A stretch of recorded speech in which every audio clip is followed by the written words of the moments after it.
Hey guys, SoCal Val here. You are listening to the Hitting the Turnbuckle podcast.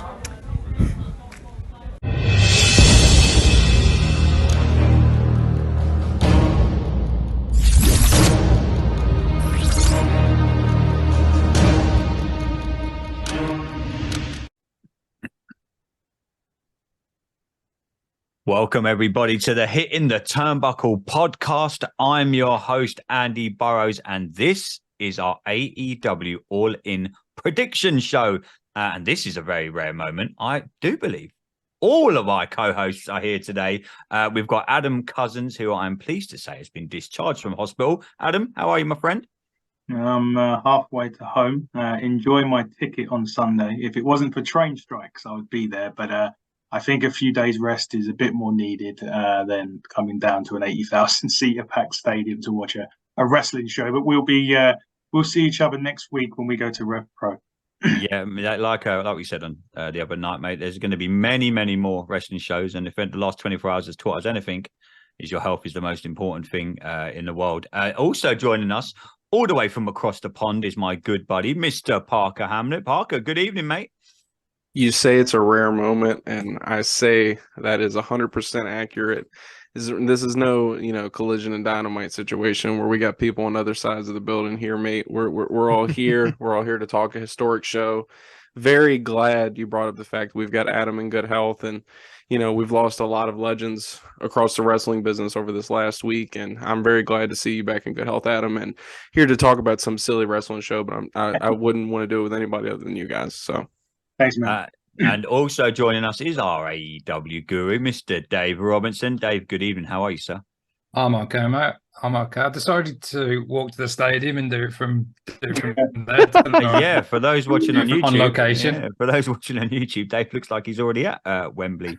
But no, so this is great. Obviously, me and Adam don't do many of the AEW shows, but as you know, we're myself and Dave, and we're in attendance, and Rachel, obviously from the Hitting the Turnbuckle podcast, and Adam, we're watching on TV. As will Parker. I thought it only right that we all jump on and do our AEW All-In prediction shows, boys. But before we get started, some terrible news in the world of wrestling today. I usually wake up to the odd like Twitter message, and Parker will tell you usually something's gone on in Washington land. It means your phone's blowing up with like a million. He'll know he gets it like me, vice versa, when we both wake up.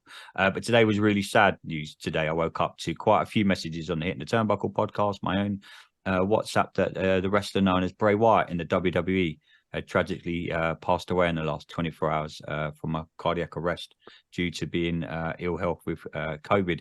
Adam, it was only a couple of weeks ago that we were speaking about him, and would he return, and how would he come back? And I'm still really struggling to digest this news, mate. Yeah, I think my personal thing is quite close to me right now. With all the stuff that I've had, heart failure, and Christ knows what else. Obviously, thoughts and prayers to everyone involved, Bray, family, friends, colleagues, everybody. And I think, Andy, I know we hadn't spoken about this, and I know SmackDown has changed tonight, but I don't think we really need to do no review tomorrow. Yeah, no review show tomorrow, mate. We'll just let the TV speak for itself. I think they're going to do a great tribute show like WWE do when these unfortunate things happen, mate. So yeah, no SmackDown review from us tomorrow, mate. We'll just pay our respects to Bray. But Parker, obviously some terrible news overnight, mate. It was rumored that WWE, he was going to be coming back to WWE. We're not sure in what capacity. I think it's just truly shocked the wrestling world, this news in the last 24 hours. Extremely bumming. I mean, there's really no other way to say it, man. And we kind of opened up the show talking about Adam's health. On our last Collision show, we mentioned David just kind of getting his health right as well. And, life really is precious and finite. And, while we can all sit here and connect with each other and, share a lot of great moments together, you really know when you don't know when that can be taken away from you at the end of the day.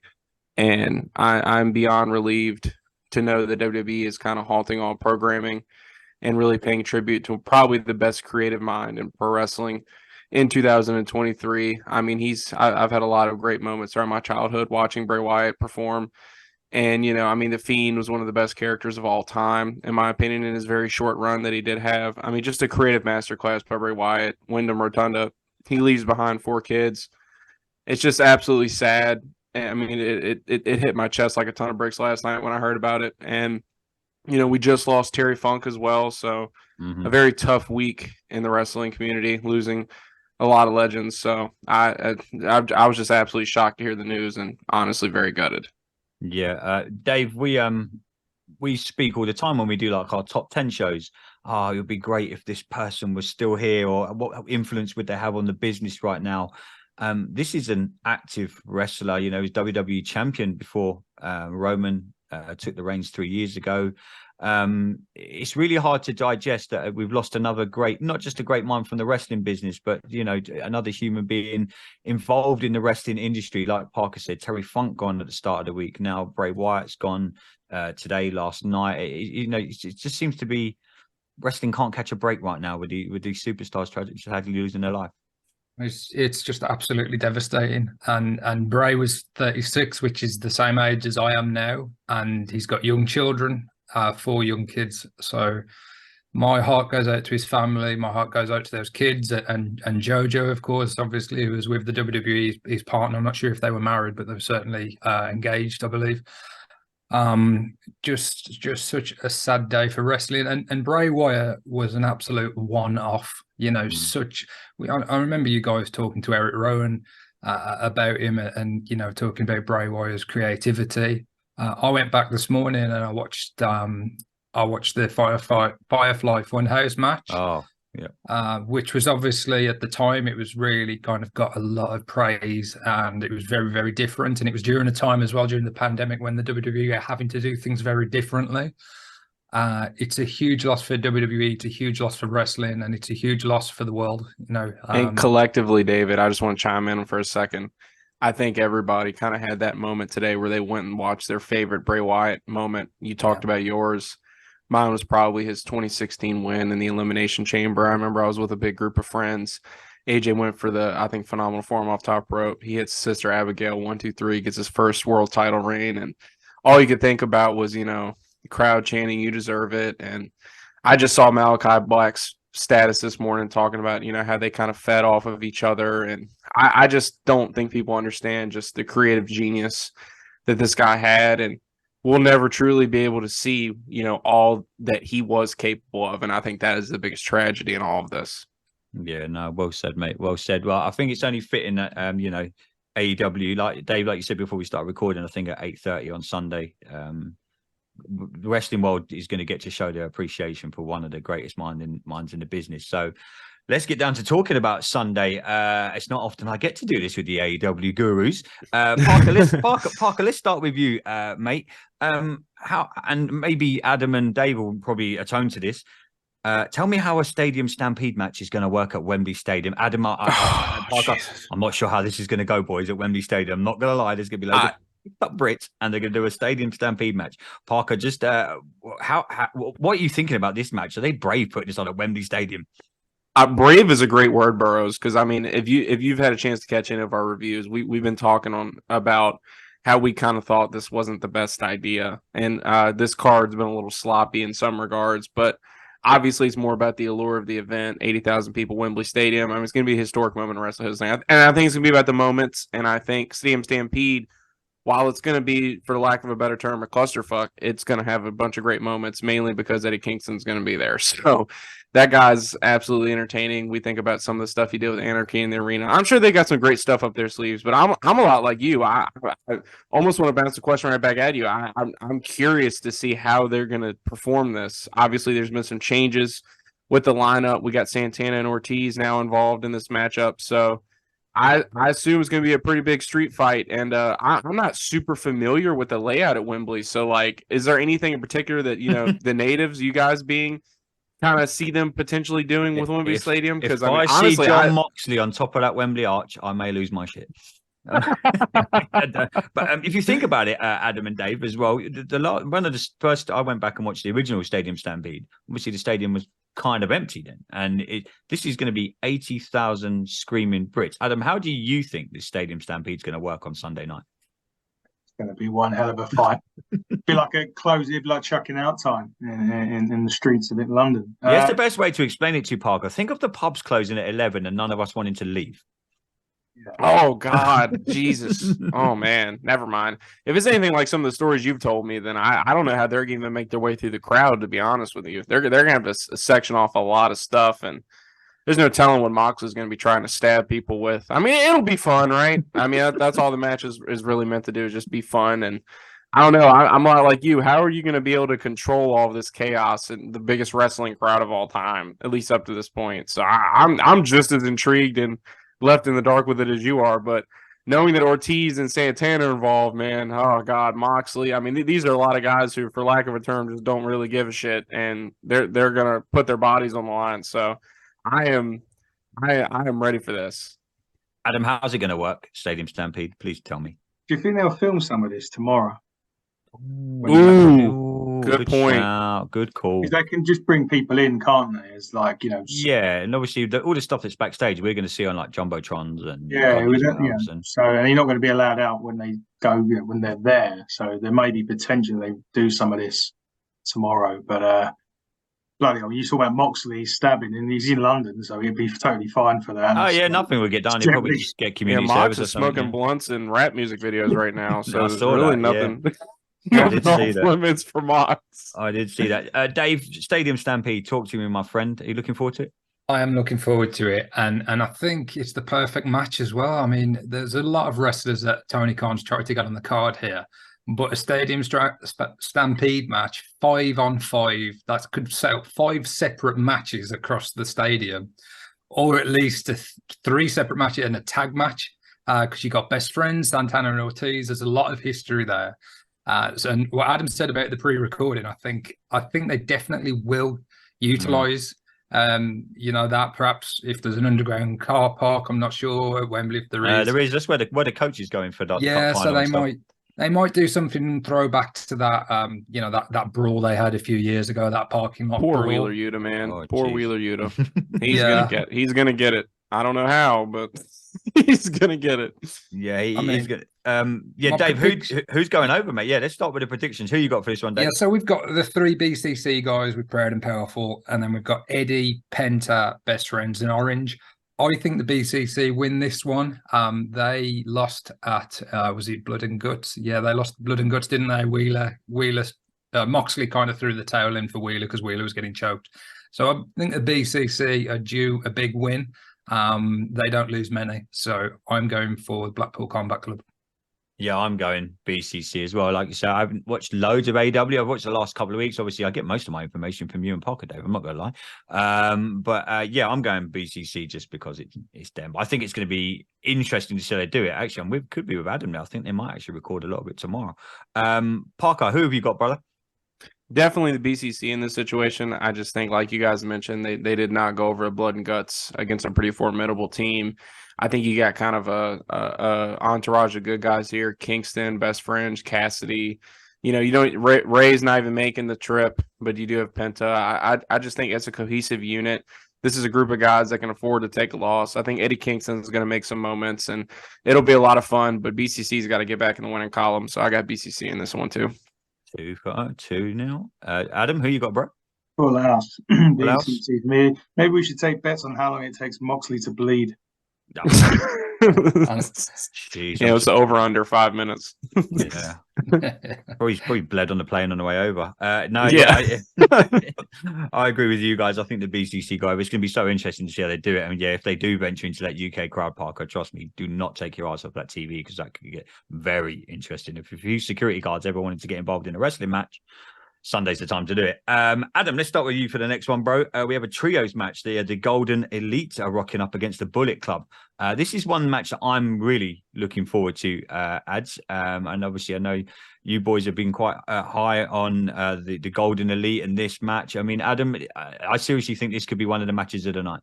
I agree. I'm a big fan of Bullet Club Gold. I'm a big fan of Bullet Club anyway. I haven't got a shirt over here to wear for Bullet Club today, unfortunately. I would be wearing it. I think they put the Elite over on this. I don't think it's going to harm Bullet Club with a loss on this one. And I think Kenny's probably due Kenny's probably due a bit of revenge finally. Well, I'm not saying a bit of revenge on Bullet Club, but he needs to get back in that winning column to Winning get circle, yeah. momentum. Obviously, he's got the Don Callis thing that he's probably going to be at All Out, which is going to be interesting with that crowd in good old Chicago. Makes a change for it being Chicago. Well, yeah, but I think the Elite. I think venue. Golden Elite get the W on this one. Yeah, no, I am with you on that, my friend. I'm going for the Golden Elite just to see Kenny live. I think would be incredible. Yeah, all right. Sorry, mate. I keep forgetting. I'll FaceTime you or something to that. But yeah, there's I've said like I've seen Bret Hart live. I've seen a few greats like that. When me and you, Adam, saw Will Ospreay up close and personal, I think this is going to be one of their moments where you can say, "Wow, you're getting to get to see one of the greatest wrestlers that's ever lived perform live." Dave, who are you picking for this match, bro? Yeah, this could go either way, obviously. But thanks for the analysis, and we'll see you next week. I know it's Michael Owen level analysis, that. What I mean by that is I wouldn't be surprised if Bullet Club Gold pick up the win because they've picked up a lot of momentum. They're kind of the stars of the show over on Collision. They're guys that have really benefited from the extra 2 hours TV time a week. So if Jay White hits the Blade Runner and picks up the win, I wouldn't be surprised. In saying that, I think the actual finish will be via a one-winged angel, perhaps on Juice. And yeah, Kenny and the Golden Elite will be victorious. Yeah, that's another one. This could be a full house. Parker, full house or not? Look, man, Don Callis bets on the winners. And when you got Kenny and his 2 exes beating up on old Juice and Jay White over here at Bullet Club Gold, I see Konosuke Takeshita walking out on these guys. And I see Juice taking the pin, and I see Jay White, of course, being protected as per usual. I don't think you put Hangman, Kenny, and Kota on a team and they don't go over in this situation. Obviously, you're going to protect Jay White. He's not going to get pinned here. Takeshita's probably just going to walk out on them, and Juice is here to get pinned. So I definitely have the Golden Elite in this situation. There we go. Full house again. Full house. Let's move on to something that's going to be a very interesting match. Dave, you can kick this one off, brother. Coffin match. Darby, Allin, and Sting versus Strickland and Christian Cage. Again, I think this is going to be... I think this is going to be more entertaining than I originally thought. I think what AEW have done well over the last 2 weeks, I'll give them their dues. They've built this pay-per-view. We'll get to the Jericho and Ospreay thing in a minute. They built that really well on Dynamite. I think they've done the same with this Sting and Darby Allin match. Obviously, the tag team match against Swerve and Christian Cage. What are you thinking for this match? I'm thinking Strickland and Cage get the win here. Just because I think their storyline's going to continue. I don't think this is going to be in it because originally when this pay-per-view was planned, this is going to be Sting's retiring. He's going to go out at the bit. He's never going to retire in the UK. No way is he going to ever do that. If he's going to go out, he's going to go out in the States, which is fair enough. But for me, I'm going Swerve and Christian. What about you, Dave?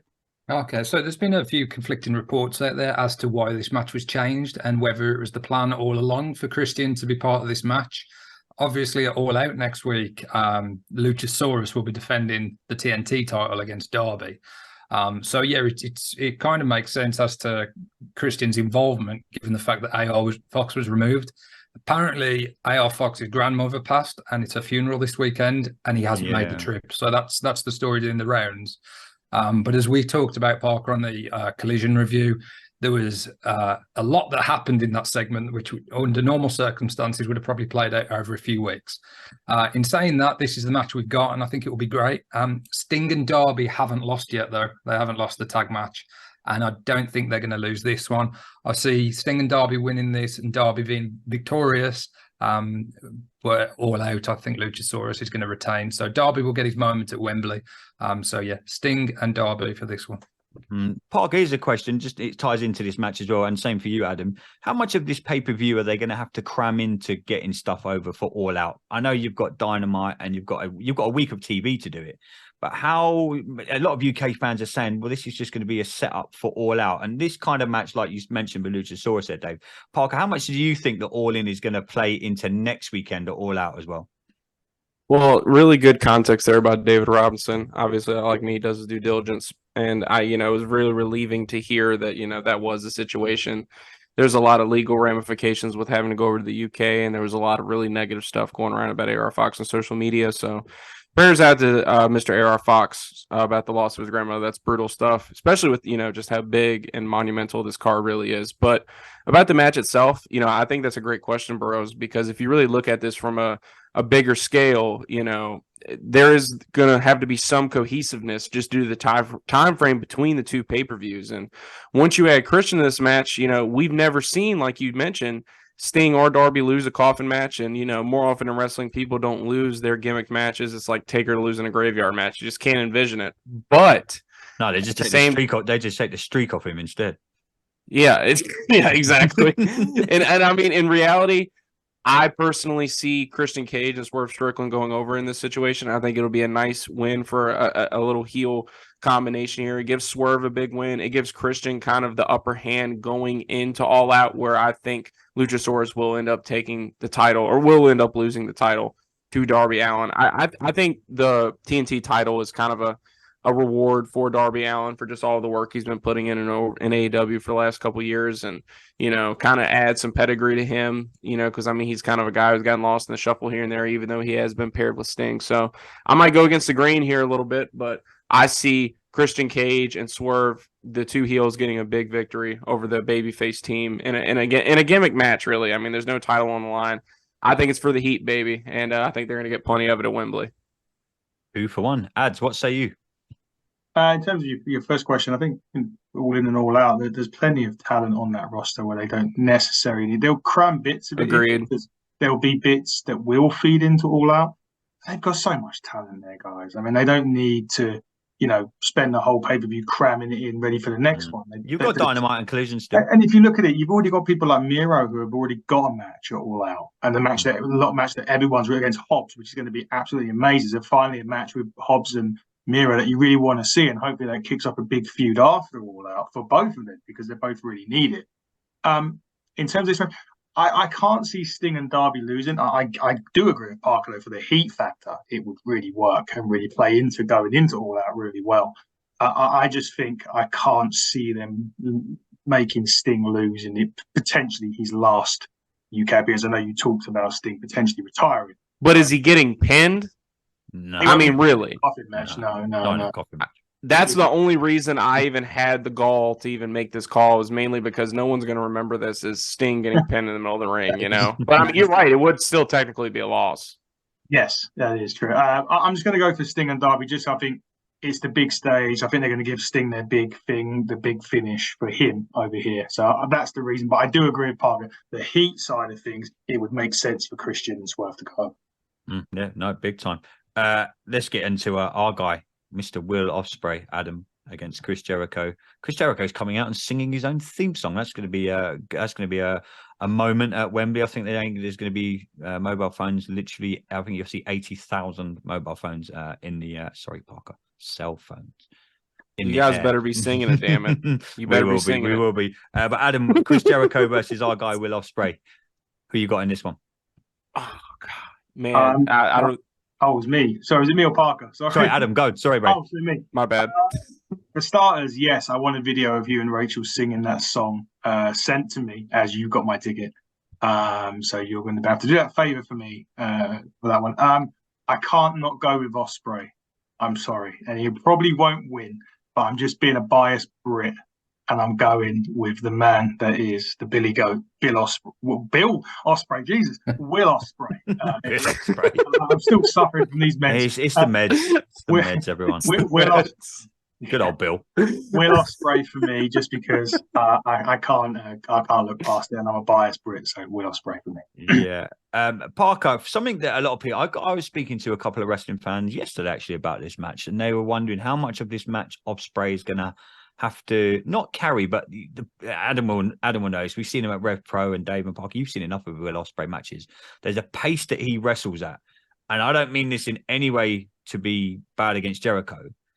Will Ospreay cannot wrestle at that pace against Chris Jericho because he's not Chris Jericho from 25 years ago.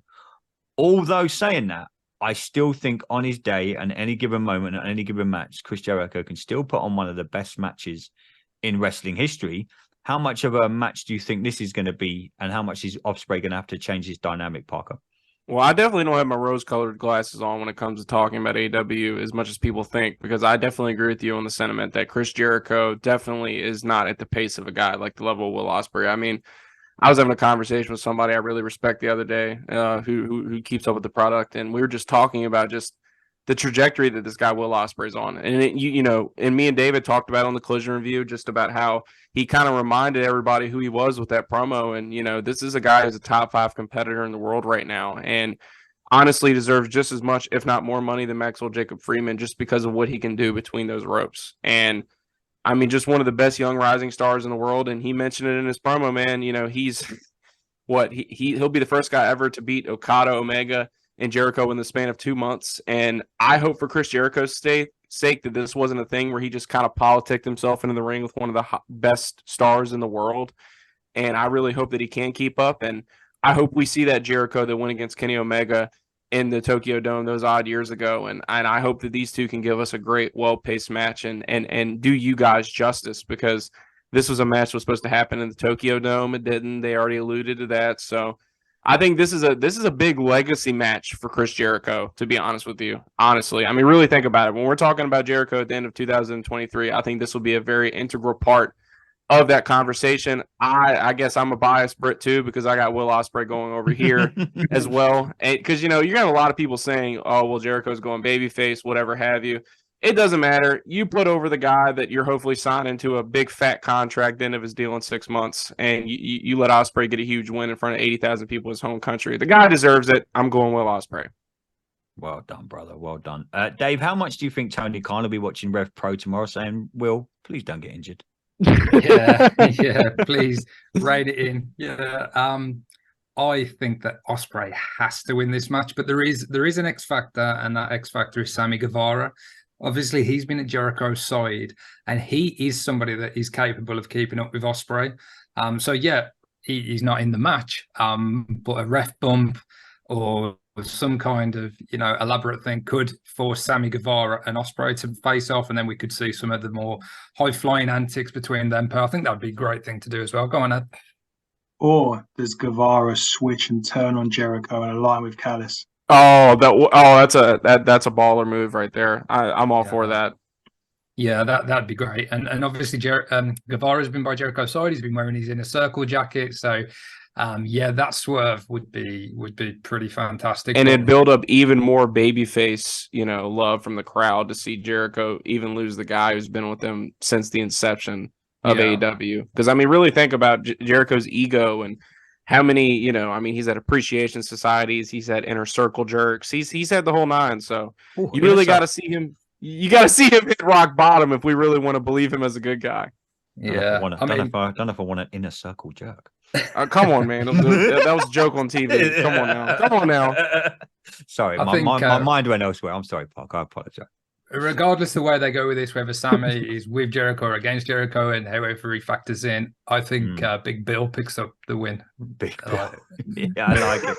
So we're all going for Big Bill, are we? He's like when Hulk Hogan and the Superdome. Sorry, Big Bill though. He's a character in AEW. People are going to get confused with this. Bill Ospreay. Big Bill Ospreay's. Yeah, he's got a clean streak there. I might take a sign. Big Bill Ospreay, and not everyone who's this guy? Who's this guy? So we've all gone for Will Ospreay in that match. Lads, we move on. Who is Will Ospreay, Bob? Who is that? AEW World Trios Championship. I think I'm more looking forward to the Acclaimed entrance music and what the hell they come up with in front of 80,000 people. Dave, you can kick this one off, bro. The House of Black versus the Acclaimed. Again, I'm looking forward to this one. I think it'll be good. Obviously, Billy Gunn put out a nice tweet this morning saying that he's going to be in London. Put a big old London thing out today. I'm looking forward to this match. I'd love to see the Acclaimed go over, but I think for the sake of wrestling and for future storylines, like we said earlier, with certain people going over, I think it would make sense to put the House of Black over. But Dave Parker, you watch a lot more AEW than me. Who you got for this one, Dave? Yeah, difficult one again. They've had 2 matches prior, and House of Black picked up the win on both occasions, pinning Billy Gunn. So you'd expect something different in the third match. In saying that, I'd have no problem with the House of Black at this stage, never dropping the trios titles, certainly having a much longer run than the one they've had. I think for the moment, and the fact that they're bringing badass Billy Gunn out as well for one more time, it would be really great. And I said this on the Collision review for Billy to get a great moment in front of 80,000 at Wembley. You know, he didn't get his moment with the DX reunion because of the politics between WWE and AEW. So I think if Billy could be there with his boys, his kids, as he calls them, raising the gold, I don't think it massively hurts House of Black. And they've got a pay-per-view next week that they can switch the titles back pretty quickly. So I'm going to go with my heart rather than my head. And I'm going to go with the Acclaimed and Billy picking up the win. Okay, one apiece. Adam, what says you, bro? I kind of agree with Dave on this one. I think they're going to go with the Acclaimed. I love the House of Black. The House of Black guys, I mean, the two of those guys that were criminally underused in WWE, which we could do a top 10 on that alone. You know, with our top 10 shows, Malachi and Buddy are amazing. Brody King is, you know, I want you to be barking as well with Brody bark on Sunday. I do agree with Dave. My head, you know, the head and the heart thing with Dave, I totally agree with. So I want the House of Black because I think they're absolutely amazing. But I am going to side with the Acclaimed just because I think they've lost two. And if they, you know, and you're going to have 80,000 people scissoring the hell out of each other. I hope I'm next to someone apart from Rachel on my left. I hope the person to me on my right understands wrestling. Otherwise, they're just going to look at me. If they brought their kids and I'm like, scissor me, daddy. They'll be like, who's this guy? What's he doing? Yeah. I'm hitting Acclaim just for sentiment, but not because I want them to win, if that makes sense. I got you. So 2 for 1. Parker, is it? Are you going to make it 3 for 1 or are you with me on this one? Who have you got, bro?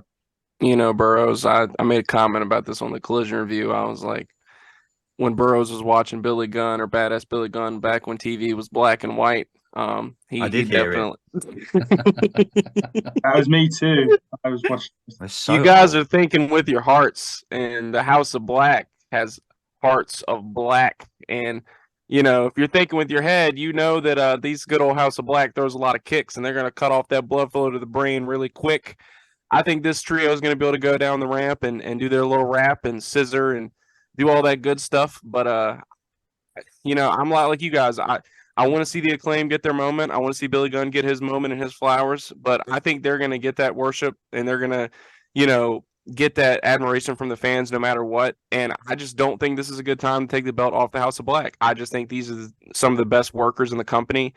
Adam already alluded to the fact that, you know, this is probably, you know, two guys that are the most underutilized probably in company history in WWE. And, you know, I think that they still have a lot left they need to do with this reign. And, you know, they could hot potato the title, but at the end of the day, I think, you know, you've got House of Black going over on CMFTR. You got them going over pretty big trios in AEW. So I think it's too early. I'm going with the safe pick here. I'm going House of Black. 2-2. You know, I'm with Park on that. I just think it makes, like Dave said, you've got pay-per-view next week, so you could always switch it back, I suppose, if it happens. One match that I'm hoping, I don't know if they've announced what's opening the actual show. One match that I'm hoping does open it is FTR versus the Young Bucks. Ads, how many times do we say start a show off fast? If you want to start a show off, then holy moly, this for me. This will be the match of the night. I don't think FTR and the Young Bucks know how to have a bad match. Parker, let's kick it off with you, bro. FTR versus the Young Bucks, AEW World Tag Team Champions. Are you with me on this? I think this is going to be the match of the entire card. Dude, I couldn't agree more. And you would go to me first on this because this is honestly the toughest one to call down the middle if we're sitting here looking at it. I mean, you had both of them kind of swinging their meat in that promo, talking about why, you know, they're top dogs of the tag division. Talking about legacy, you know, FTR having the tag team titles makes you wonder what's going on behind the scenes and who's lobbying for what. But I see the Young Bucks walking out of Wembley with the AEW tag team titles. I just don't see a situation where this match goes down and FTR retains. I just don't. And it's just what my gut's telling me. I don't think we know everything going on behind the scenes, but I think FTR's had a great run. But, you know, I think the EVPs are going to do EVP things and they're walking out with these tag team titles. At least Wembley's big enough to have the Young Bucks at one end and Punk at the Enough for all the egos to play. You're right. There's a lot of space for all the egos to be in here. Adam, like me and Park have just alluded to, I think this could be not just one of the matches of the night. I think when we look back at 2023, this is going to be one of the matches of the year. What do you think? If you want a match but people say what gives you what? If you could put AEW in a match, what is it? There it is. Yeah, you can make an argument this deserves the main event. Honestly, it could be close. Yeah, could be like you say all the time. Double main event. Show, Andy, AEW opens the show with orange, so don't even it's always orange, man. But you do have a 0-hour match that we need to get into before we talk main event. That will probably.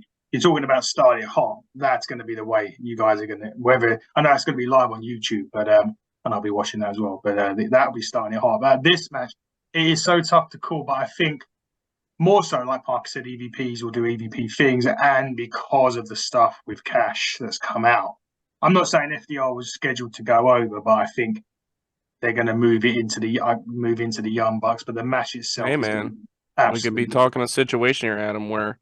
Maybe Cash doesn't want to lose that title, and he walks to the back and pulls an Arn Anderson and puts that Glock to the forehead. God, could you imagine? Yeah, we could. Young Bucks. Yeah, I agree, Parker. I think Young Bucks. The Young Bucks have epitomized AEW, but this match itself, this is one of the reasons I love AEW so much, because they've got tag team guys in there and they take tag team wrestling seriously, and having these two teams together epitomizes tag team wrestling and epitomizes AEW. And before we get to David Robinson's well-articulated answer, I just got to say, this is also a feud that has pretty much spanned AEW's history. I mean, for the last couple of years, back to the COVID era. So this is the rubber match to a very solid trilogy of matches. So in my opinion, I'm a lot with Burroughs on this one. I mean, this could not only be match of the night, but match of the year candidate. And I think people are really downplaying it just because of how lackluster the build has been. Yeah. Dave and Parker, I'm glad you're sitting down, because you might want to clip this, because I'm never, ever going to say this again. I'll clip it on the editing. No. I think AEW's tag team division is better than WWE's. It's easy. For me to say that every time, don't get me wrong, you had the whole Luso thing, but every time I watch AEW, I think when they start off a lot of their shows with like trios matches and tag matches, and you've got FTR and you've got the Young Bucks and the Golden Elite put together, but actual tag team wrestling, I don't think anyone does it better than AEW. There you go. I said it. I'm never saying it again. Anyway, Dave, FTR versus the Young Bucks, bro. Are you with the rest of us? Match of the night, match of the year. Could be one of the matches of the last 5-10 years. Could be the best match in AEW history. This is going to be an absolute barnstorm. Yeah, we're 2 days out. Let's go ahead and mark this August 25th, 2023. Burroughs is not feeling very oozy. Note it. Dave, what you got for this match, bro? There's a lot of stiff competition in terms of match of the year and tag matches of all time. FTR involved in a lot of them. The trilogy with the Briscoes was sensational. Some of the best matches I've seen. Lucha Brother matches with the Young Bucks as well. The cage match they had, just awesome. But this could beat them all. The first two matches were great. It was one apiece. This is the rubber match. And unfortunately, as Adam has gone on in the well play into the finish of this, and it may be a safer bet to go with the Young Bucks because of the uncertainty around Cash, given the reported incident. So I was very much 50-50, but that kind of tipped it for me, and I think the Young Bucks are going to be new champions. Okay. Adam, your prediction now. I'm losing track here. I'm not used to all four of us being here. What are you saying? That was Bucks. Young Bucks. Yeah. You, Andy, you haven't said. You're the only one. I love FTR. I want FTR to retain. I don't think they will. I think this is what, how you said earlier, we don't have to cram everything in. I think this match will set something up for Dynamite, and then moving on to next weekend.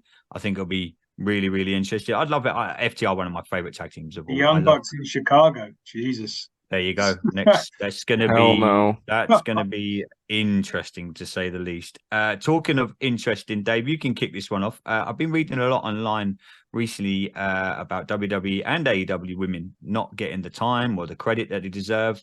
What do you think about this AEW Women's World Championship match? We've got a couple of our own in it. It's going to be, I think, for atmosphere-wise, I think it's going to be tremendous. Is this where AEW go, do you know what, here we go then, we're going to give these women the time, we're going to prove that they do deserve a big time slot on a major card, because the stuff that's been going around social media and the internet and everything in the last 2 to 3 weeks for both companies and Impact, to say to the league, at least women's wrestling in general has been pretty much shit on in the last month. Is this where AEW go, right then, here you go girls, 20 minutes, half an hour, go for it? Yeah, and AEW have been better in recent weeks. Some of the attention they've paid to the women's division. In saying that, the booking for this was very lazy. They kind of set up a half-hearted tournament where the champion had to kind of qualify to be in the Fatal 4-Way. So it wasn't the most well-thought-out situation. And also, you could argue that one women's match isn't enough, given the amount of men's matches on the card. I, for one, would have loved to see. They've got a match on 0 hour. On 0 hour, yeah, there's one on. Oh, cool. That's great. I wanted to see Chris Statlander defend against Willow. I'm not sure what the match is on 0 hour. Yeah, have a look. But yeah, I was a little bit disappointed there is only the one match. In saying that, 4 of the top women in the women's division, 4 of the top women's wrestlers, period, and there is one of them that's from these shores in Saraya. And I think there'll be a lot of big moments on this show. It makes sense. I think Tony Khan loves a surprise as well, so it wouldn't surprise me if we got one of those Tony Khan surprises at some point on the show. This one, though, formality for me. Saraya picks up the win, picks up her first title in AEW, and the UK crowd will go absolutely ballistic. Yeah, agreed. Parker, I remember me and you about a year and a half when we first started hitting the turnbuckle, talking about women's wrestling and, how it was on the up back then. How do you feel that the, AEW of, like Dave said, this has been a bit of a clusterfuck, the champions had to qualify and they've done these little tournaments on Dynamite. Now it's all said and done. Are you actually looking forward to the match? Until Collision started, I was actively shitting on the women's division weekly on AEW TV, mainly because it just felt like Britt Baker and whoever felt like she was wrestling that week or wanted to wrestle that week. And there was a lot of conflicting reports coming out, but it seems like even though we had those conversations a year and a half ago or a year ago, whenever it was now, Burroughs, shout out HTTB, it's been a baby step situation, right? And, it seems like they're trending in the right direction with some of the stuff they're doing on Collision. I think this is another situation where, it's a lot like TV, right? Limited time slot, they're going to try to put as many performances as they can in there and get the most bang for their buck. I think Hikaru Shida, unfortunately, in this situation is a transitional champion.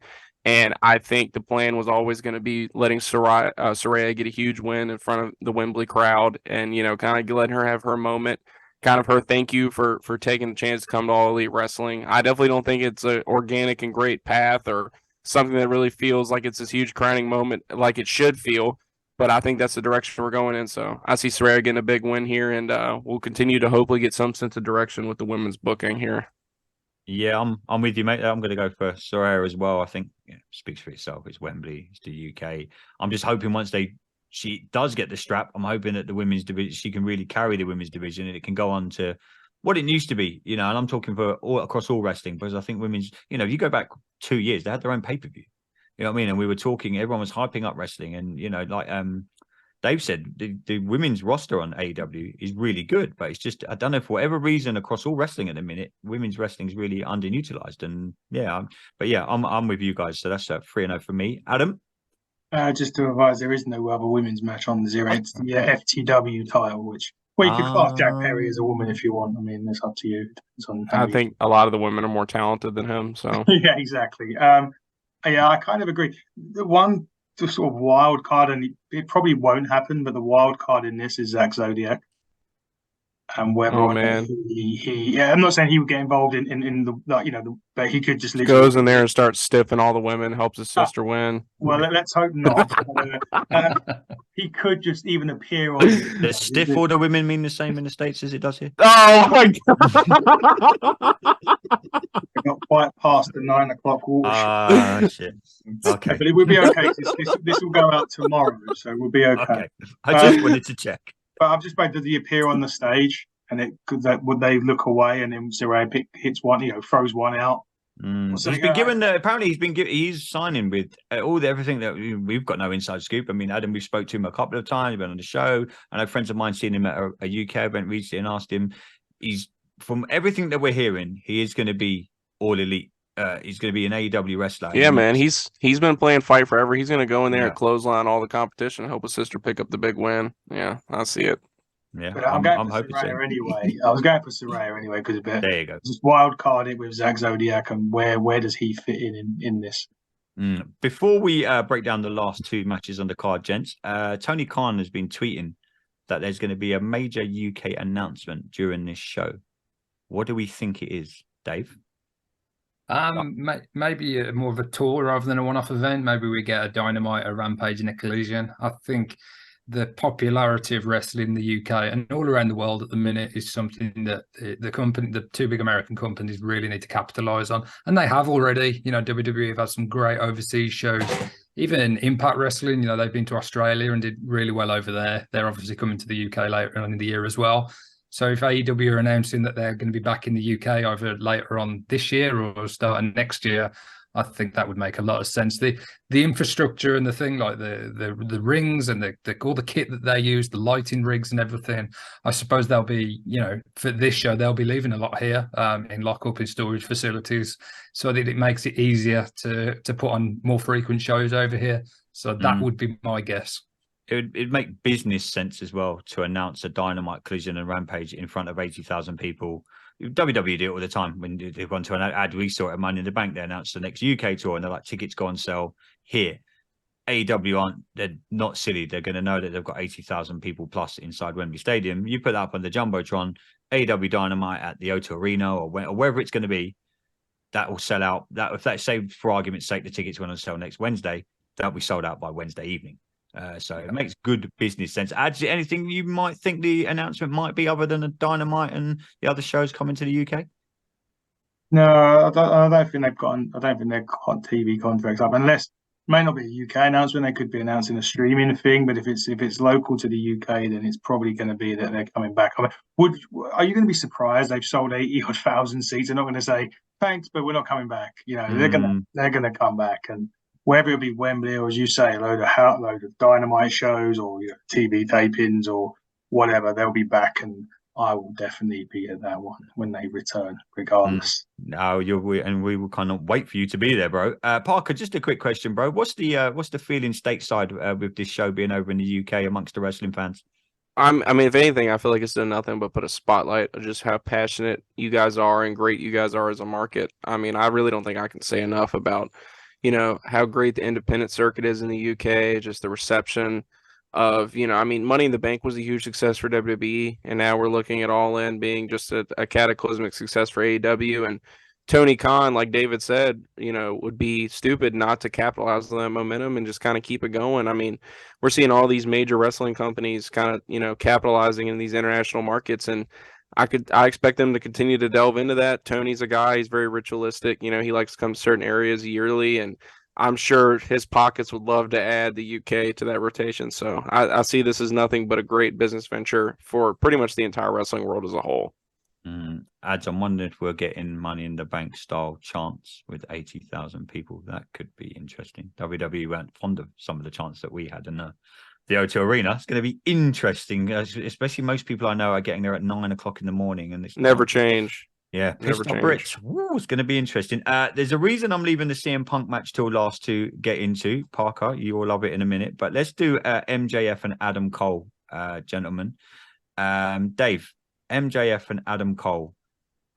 Well, is this going to be everything that you expect it to be? Because they've set a lot of swerves, no pun intended, for this match. You know, they've been together.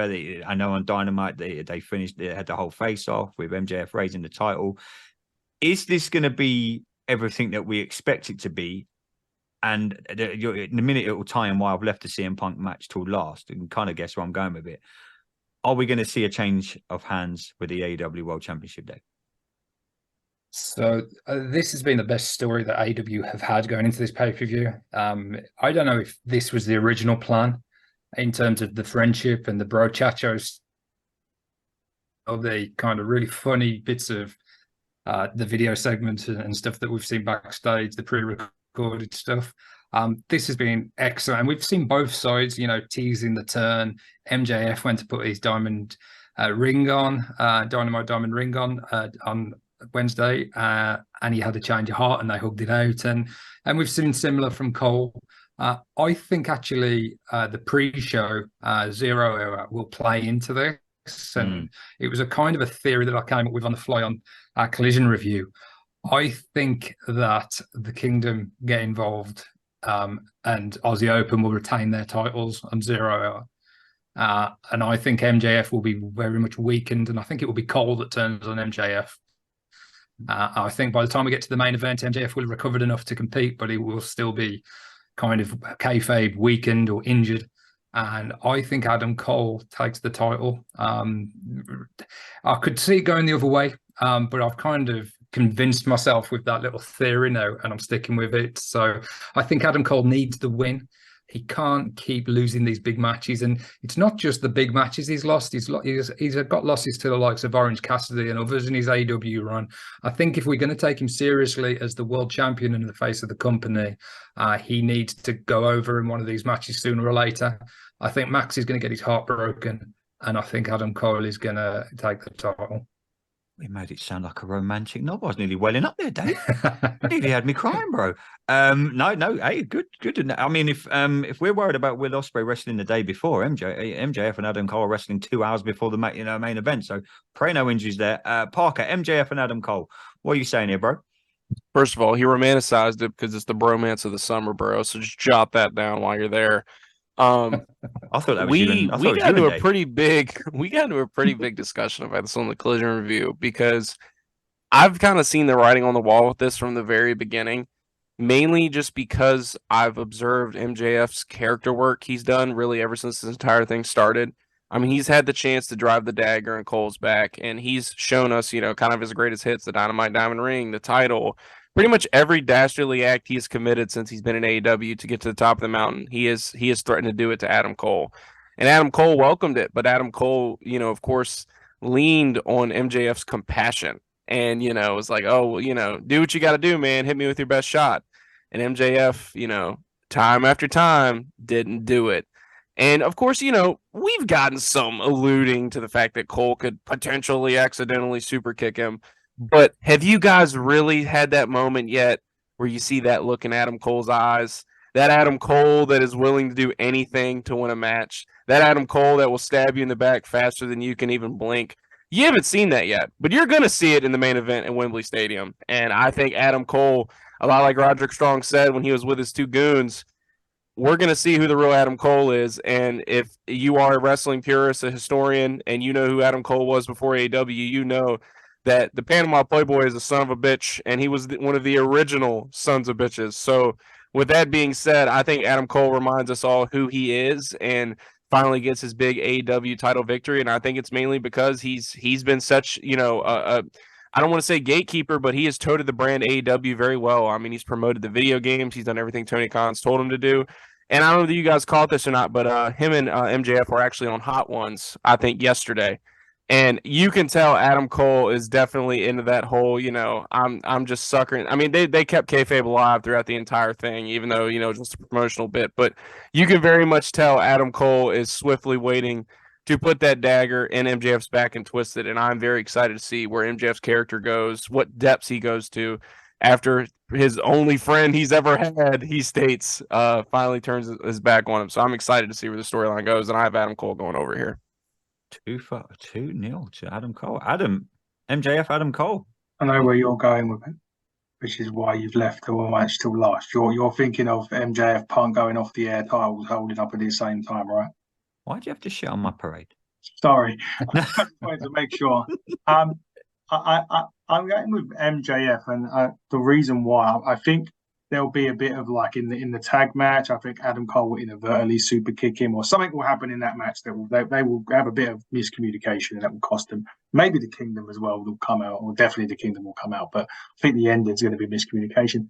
I can see this whole hug it out thing happening, and then Adam Cole lowers the boom on him after to split up the friendship. I think if they're going in the direction that I think I think the way you said it, they're going into, then it makes sense for MJF. I would love Adam Cole to win a world title because I think I'm a big fan of Adam Cole. So, but I'm going to go MJF because I think that's how the turn starts, particularly, and sets up what you're talking about. I might as well not bother now. Anyway, this has been the Hit in the Turnbuckle, but yeah, I think only purely because of next week in Chicago, I don't think you can probably have one. Don't get me wrong. If you put Punk in with anyone, I think it's going to be incredible. But purely because what's happening next week, and if you want some of the biggest heat in wrestling history, you put Punk and MJF in a wrestling ring together in Chicago, I think it could be incredible. So for that reason, I'm going for MJF. Parker, let's get to your boy then. CM Punk, Samoa Joe.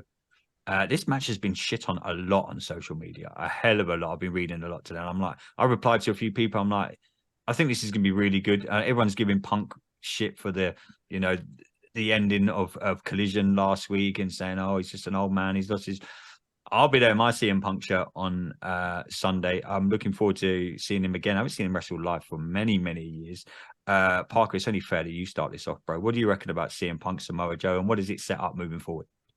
Well, I appreciate you tagging me in. I'm holding the string and I'm ready for it. Let's close this baby out the right way.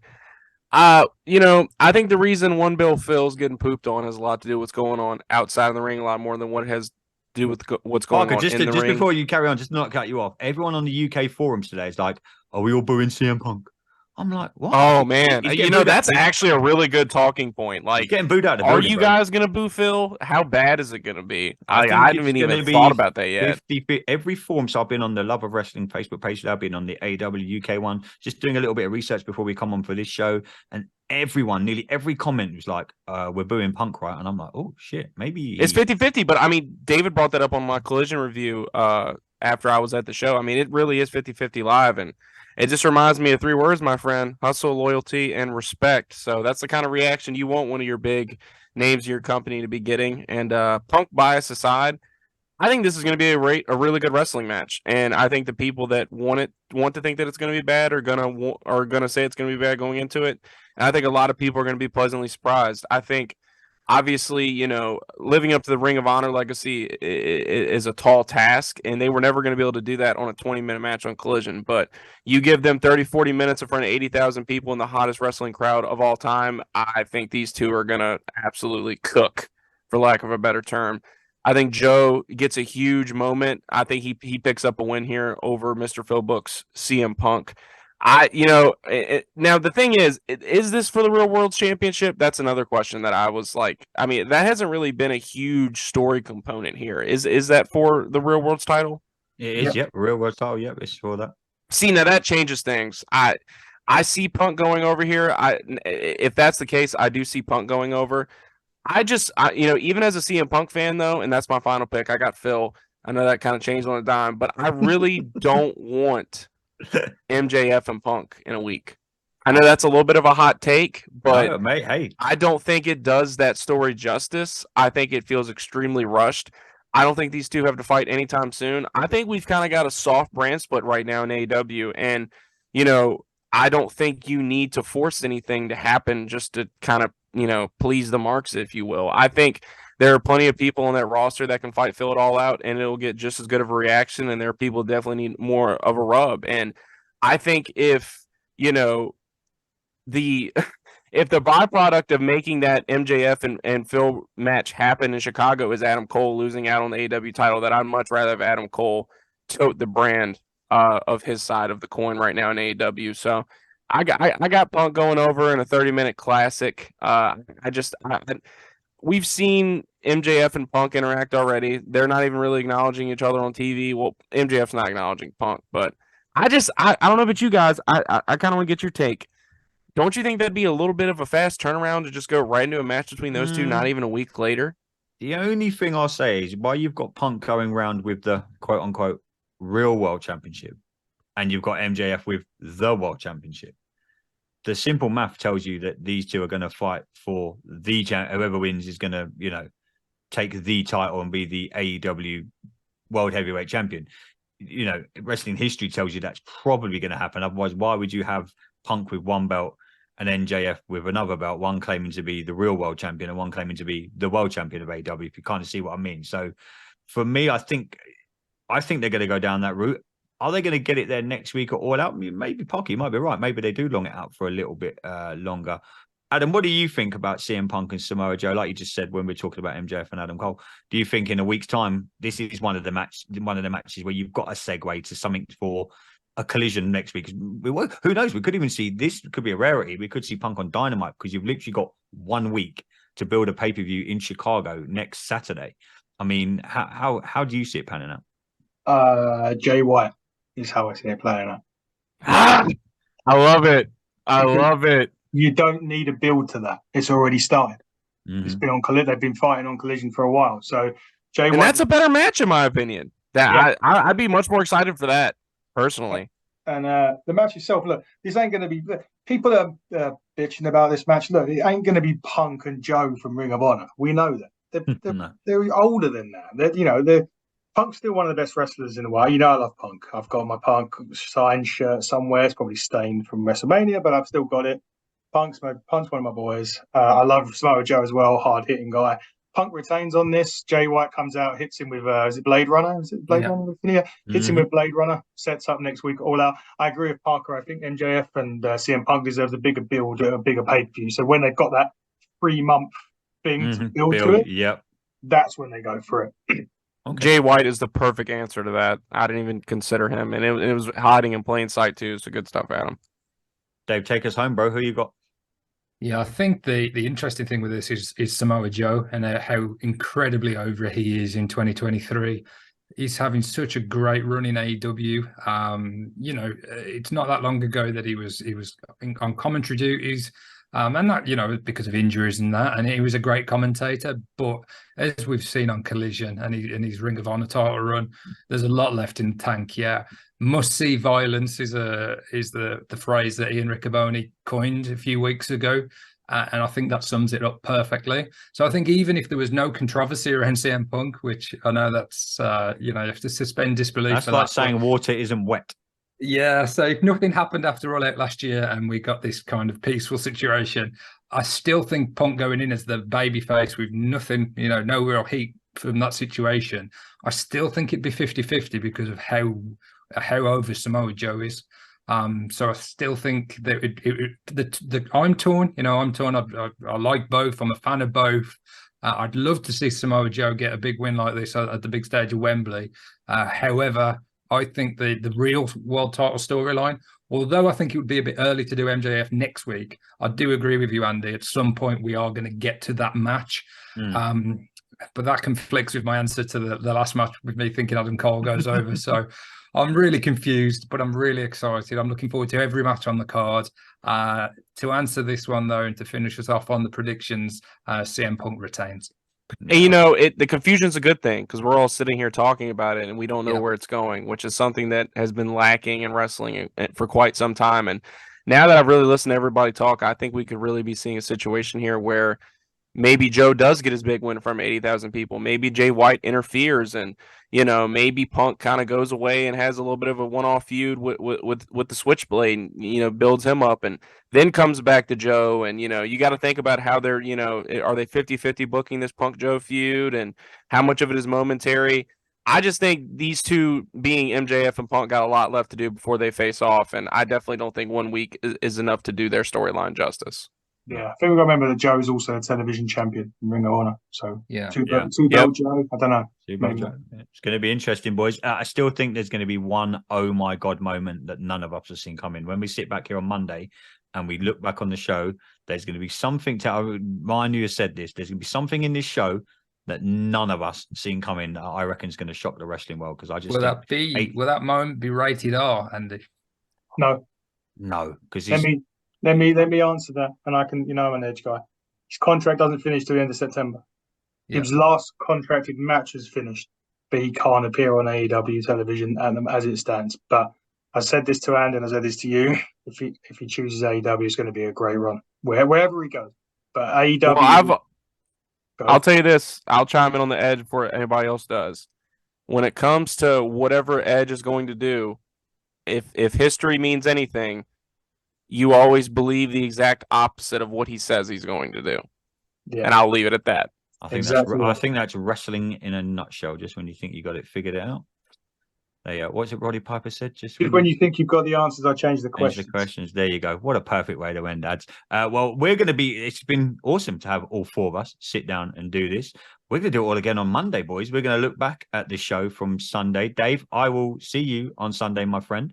Looking forward to it. Parker, I will see you in 2 weeks. Looking forward to it. Adam, man, I just want to say I am so fucking excited for you guys to be able to experience this, and I genuinely want you guys to have a great time and just really just soak it all in, man. I mean, this is a historic moment in the business, so just cheers. Have an absolute ball.